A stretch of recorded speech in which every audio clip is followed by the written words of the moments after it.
предаването Сутрин с нас. Сега днес ви представяме част от клуба Кинознание и сценаристика в Център за подкрепа за личностно развитие в Стара Загора, заедно с неговия ръководител Николай Колев. Здравейте! Здравейте! И част от вашите възпитаници, или как да кажа, възпитаници е коректно. Това са Мария Стефанова, Виктория Славова и Стефан Георгиев. Всъщност, може би трябва да започнем от там какво всъщност е съдържанието на заниманията на клуба. Кинознание и сценаристика е доста общо. Всъщност какво правите?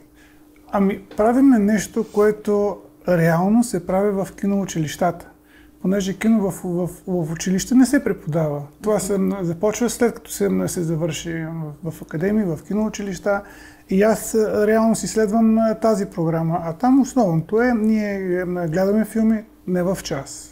Игрални филми, след това ги анализираме, опитваме се да видим какво прави даден филм хубав или лош. Анализираме структурата, герои, мотивация, изобщо елементите на историята, които всъщност, когато ги разбереш кои са и какви са, можеш да ги използваш, за да създадеш в последствие творбата.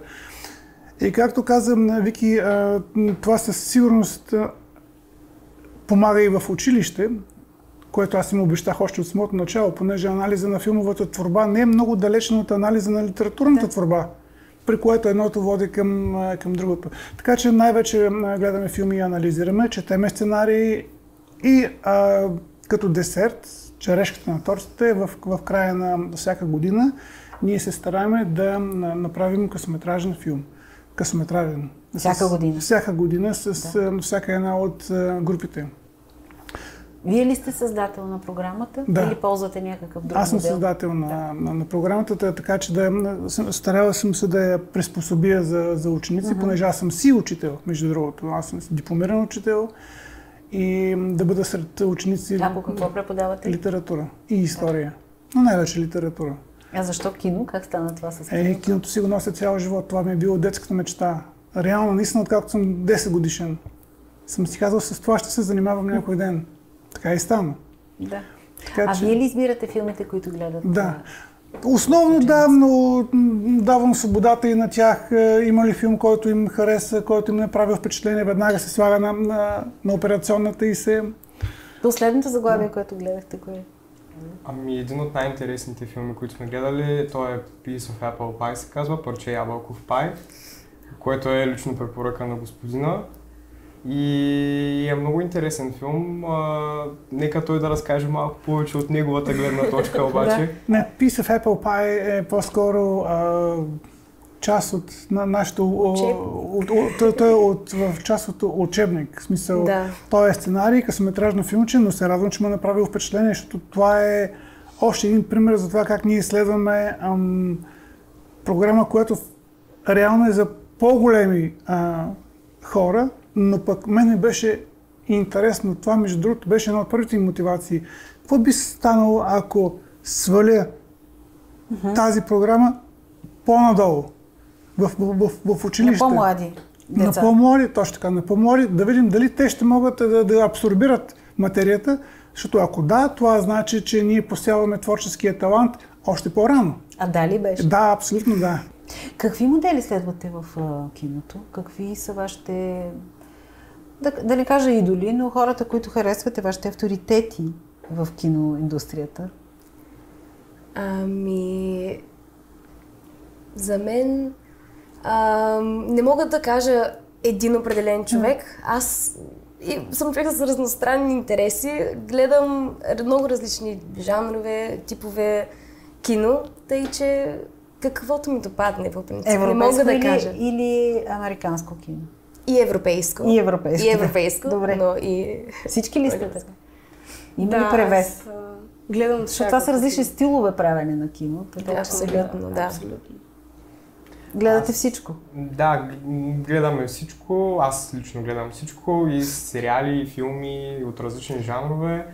И обикновено за мен по-интересно е чисто техническата част на нещата, за снимане и така нататък. Заради това един от идолите ми е именно Кристофър Нолан, който, знаете, е заснел и Опенхаймер и Интерстелър. Миналата година излезе Опенхаймер и това е наистина един човек, който много, много добре борави с тези неща. Тогава аз ще питам за режисьори любими. Лично мога да кажа, особено последни няколко години, Грета Гервиг има много интересни... Подходът е интересен и ми допадат филмите й. Аз лично за сега не съм намерила конкретен режисьор, който толкова чак да изпъкне. В очите ми предвид аз, че гледам наистина всякакво кино. Тъй като любопитна съм. Да, просто за колко различно, докъде може да стигне с различията си. Всяка страна и всеки континент и навсякъде просто и всеки човек. Но да. А вярвате ли, че един филм може да трансформира човека до такава степен, че да предопредели нещо в живота му? Не знам дали един филм, но ако се изгледат достатъчно, да. Има ли такива силни филми, които са въздействали по този начин? Които въздействат и които наистина карат човека да се замисли, да седне малко и да осъзнае какво се случва и просто да разсъждава. Вашите филми, кои са от този сорт филми? Много филми са. Аз опитвам се да измъкна някоя заглавие от вас, ако не разбирате какво искам да направя. Вчера, например, гледахме, аз даже се чудя как не сме го гледали, да срещнеш Джо Блек. Знамените и е доста стар, така че как се... Няма старт. Говорим, че искам целта ми да се вместят в тази рамка, която описахте. Казвам, че от няколко, доста отдавна направен, така че... Но е класика, но точно специално вчера говорихме за този филм, който наистина може да промени живота ти и перспективата. Много начини. Или това може да бъде да си кажеш, искам да бъда това, или да бъда такъв, или да правя това. В смисъл, защото някой не може да се влюби в киното като занаят. Било то на оператор, на актриса, актьор, на нещо друго. Не е нужно да е режисьор. Също не изучаваме и продуцентство, и режисура, но не толкова дълбоко, но понеже киното си е отборен спорт, изучаваме всички аспекти. Не само да пишат историите, но и да участват в тях. А вие имате ли актьорски желания? И участвате ли като актьори? Да, само че аз винаги съм се занимавала с театър, още от малка съм участвала в всякакви актьорски школи и така нататък. И всъщност сега в това филмче, което снимаме, ми беше за първи път снимам, всъщност съм пред камера. Иначе винаги съм била в театъра замесена. И как беше пред камерата? Различно. Много, защото просто си е друг стил, друг начин на играене. А какво ще правите след 12 клас? Вие всъщност ви освобождават две места, като гледаме то много значими фигури в клуба. Абсолютно с така голяма доза тъга ще се раздели с тях, но пък вратата е отворена за нови членове, ученици, които да споделят техния път и да вземат нещо за себе си. Може още от 8 клас. От 8 клас, да. А вие какво ще правите? Аз ще следвам висше образование и съм се насочила към международни отношения и работа с езици. Дипломация. Нещо такова, да. А вие? Насочила съм се за момента към журналистика, всъщност. И възможно е да кандидатствам нещо за кино също. Това ще да питам, къде остава киното? Не съм напълно сигурна, но ще се използва. Макар че журналистиката също е начин да правите филми. Да. Нещата, които съм научила в клуба, всъщност аз мога да ги използвам и за това. Да.